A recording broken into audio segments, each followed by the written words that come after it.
Hey, first I want to give you a round of applause. Thank you so very much. And this is the time. There's no time better than right now to get this course and start it. Implement it every day. Don't give up. Because to be smart with your budgeting and your spending, being a parent is definitely something that you have to consider on a daily basis. So I could go in and go over about myself, but that's not why you're here. You're going to learn a few things about me as we go through this, but let's just get straight to it, okay? So first, I want to start off with being smart about your subscriptions. I got a couple of points that I want to hit. Being smart about your subscriptions is going to be the first one because in my tenure as a branch manager for a finance company, you got to look at everyone's spending habits. And subscriptions is a lot. Some of us pay $200, $300, $400 a month on things that we rarely even use. So as a parent, I'm going to stick to a couple of them. So movie subscriptions such as Disney, Hulu, Netflix, Amazon Prime. Now, Amazon Prime you might not have to keep because they have a lot of great things, but we'll touch on that in a moment. So, what I like to do, I have 4 children, twin boys, 2 girls. So I have 4. I'm a widow. So there's certain things that you have to implement to make sure you don't overspend. So one of the things that I do is I kind of move everything quarterly, right? So because one of the most annoying things about being a parent is children like to watch the same thing over and over and over and over and over again. And sometimes I don't want to hear that in the background. So what I will do is quarterly, January, and we could just go on a 12-month span, January through December. So January and March, I have no problem. We'll do Netflix. But after Netflix, then I switch over and we do something else, whether it's Disney, whether it's Paramount, whatever it is that they would like to do. And I let them be interactive with it so they get to pick and choose what they get to watch. And then let's just face it, when we get back around and we go back again and we're back at Netflix, then they're going to watch the same things over and over again, even though they got new shows on there. So for my sanity and also for my budget, I don't have multiple streaming programs that we have on our television. Now, I do splurge a little bit during the holiday season, and I get Fubo. I get Fubo, whatever. I get that because I'm a football fan now, and I get to watch all the games, and they'll just watch whatever, Disney Channel. They get commercials, but we tailor that a little bit because sometimes the commercials get a little outrageous. Now, moving on to Amazon. Now, what you must do, and this is for us moms, is that we tend to we have the shopping app open almost all the time in the background. We open it at least once a day to add something to our cart that we don't necessarily need and the kids don't need, and then we get packages coming. Delete the shopping app. That's going to cut your budget in half if it used to be me, but I cut it off. I delete it. Now I do keep the music app. I don't subscribe to Unlimited because I'm a mom. I have a busy schedule. I'm not sitting around listening to music all the time. So even though I am right after this, I'm headed to Hot Works to get a little workout in. I have a downloaded playlist and I stick to that. And I listen to the radio. I do not have I actually unsubscribe to Sirius Radio because even though that is sort of my vice, and I know I live in the DC, Maryland, Virginia area, so we spend a lot of time in traffic. We like to listen to those things. Now, if you need it for your sanity, don't do it. You don't need it for your sanity. That's just period, point blank. Put a CD in, okay? Yeah, I know you have one. Dust it off. Put it in. Go with it. I listen to Al Green over and over and over again. That's just because we have to stick to the plan. We have to be smart about it. Everything shouldn't be so leisure and so worried about our entertainment because we're gonna get to another point when we start to learn how to plan for trips, plan for events, plan for things that we actually want to do. These other things that we have, these small little things, are just sucking the life out of the things that we actually want to do. So stick to it, okay?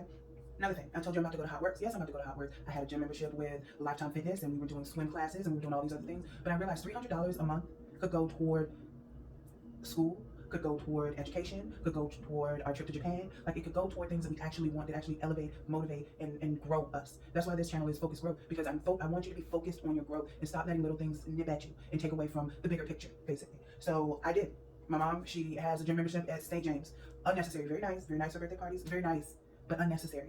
So I found a cheaper option, a less expensive option. I don't like to use the word cheap, a less expensive option. So I get to utilize all the things. And one of the things that I do love, I love a good electrical, and I love a good hot room sauna. So this is a little different, but at the same time, once you get in the habit or you get to doing it, you start to learn and love things about it. You don't poke at what you don't have. You're grateful for what you do have and what you have going on because there's silver linings everywhere. Now you can go through everything and talk to everyone, and the first thing they'll say, which is the reason why it wasn't my first bullet, was eating out. Listen, we love a good drive-through. I know as parents, we love a good drive-through. We love a good Uber Eats, a good delivery app, a good something to help us be more efficient. But you're gonna have to be more efficient yourself. Maybe subscribe to what is it called?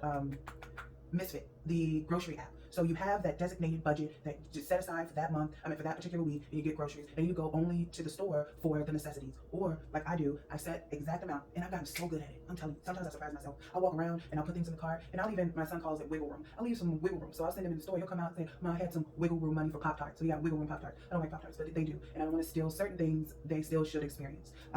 But another one of the things that has really helped me, especially with having teenage boys, and if you have a teenage boy, if you're going to have a teenage boy, they eat, and they don't stop eating. They are a bottomless pit.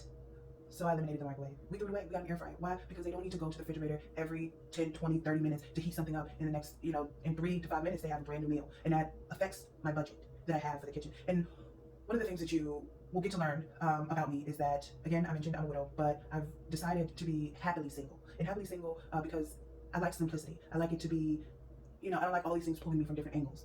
So when I decide to do something, I set a plan, and I set a plan in action, and I commit to it. One of the things that I had to teach myself, because I love a good dessert, is not to go out. Is not to go out to eat. In my early 20s, I worked in everybody had a service job, from IHOP to Cheesecake Factory. Everyone had a service job, right? Majority of us anyway. So we know everyone's level of cleanliness is not your level of cleanliness. So I said, ooh, I don't like eating out. I know somebody in there is just not as clean as I like them to be. So now and I bring that and I say it out loud and I tell my kids so that we eat from home. And go online, like the things that you drop them off and let them do and pay for, do it with them. Do it in the kitchen with them. That's a life skill. Cooking is a life skill. So at some point, you're going to have to do it. And I do suggest, while they're a little more moldable, to do it while they're a little younger, right? So another thing is stick to the script. And that's what I just said about cooking with them and showing them that you're committed. Stick to the script. Say it with them. Let them know. And also let them know that you have things planned. Now, if you have a child under 10, I'm going to tell you don't give them a date. Do not give them a date. But once a quarter, once every 6 months, do something big, something that everyone can participate in, everyone can go to, just to show what they're sacrificing is for something great. It's for their life. It's for their life experiences. Take 2 weeks off. And I say this and I say this and I say this. Take time off for your family. You understand? Take time off. Take 2 weeks, a week off to just focus and pour into your children, pour into your spouse. Let them know that, and don't. And if you stick to this budget, and you probably already downloaded the Excel sheet that I have simplified so that it's very easy to understand. Input, everything is there. So you put in what you have to spend. I even created a couple additional lines so that you can add the things that you need in there. So if they have events, if they have clubs, if the kids have clubs that they're in, have them stick to it for a quarter. If they don't like it after that quarter, okay, let's pick something else. But if it needs to be in your budget, if you need it, it needs to be in your budget. Point blank period. I can't get any more simpler than that. If you need it, it needs to be in your budget. So if you feel like, as a good parent, and levels of good parents, there's levels. Everyone's picture of a great parent is different.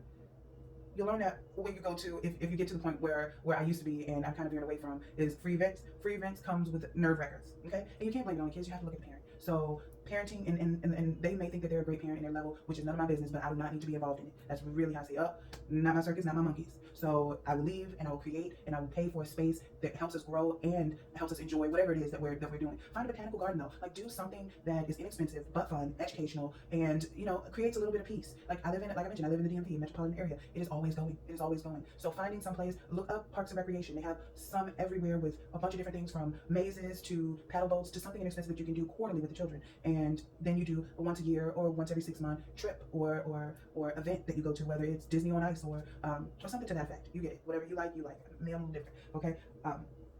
But the final point, and not really the final point, but one of the major points that I need to get across is have something brewing.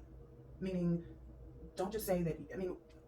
The world is ungracefully moving into a different era. And that is apparent in any country that you live in, right? So have something brewing, have something small going. One of the books that I would love to recommend, and I hope you get it, but it's up to you because this is really your budget, is you being smart with your money as a parent, is going to be the $100 Startup by, what's his name? Chris Gullible. That's his name, Gullible. He gives so many great recommendation and so many great scenarios on how you can make $100 turn into a business. And in a business, it doesn't require you to take too much time from your family. You can take 2 days off, paid time off. I hope everybody got a paid, has a job that they can actually time off is paid for. If you don't, I love you anyway. But a little bit. I believe in you. If you've taken this step to learn how to be smarter with your money as a parent, then you have it. So go out and apply for it, honestly. But have something growing. Have a business running. Take 2 days off. 8 hours, and if you're not too sure about how to do it, do 8 hours of learning, and the second day, just implement it, put it in action, make it roll.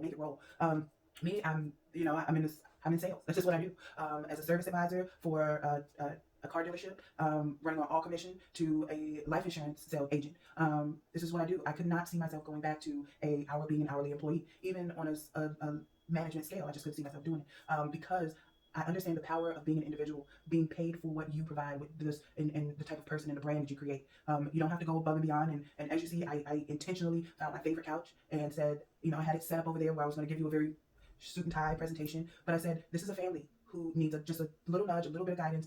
And I want to sit with you in my front room, in my family room. I want to sit with you and go over in a comfortable setting. And you could do something very similar to this. Or I am creating a couple of new things that's going to allow you to, learn and implement certain avenues of making money, but have something growing. Show your children that you are committed to something. Show them that you can be dedicated, and put that into them. A little bit, just to kind of piggyback on that, so you can kind of get where I'm going with that, is my mother. She's also a widow. My dad passed away when I was 10, and when I was around 8 or 9, and she never stopped giving up.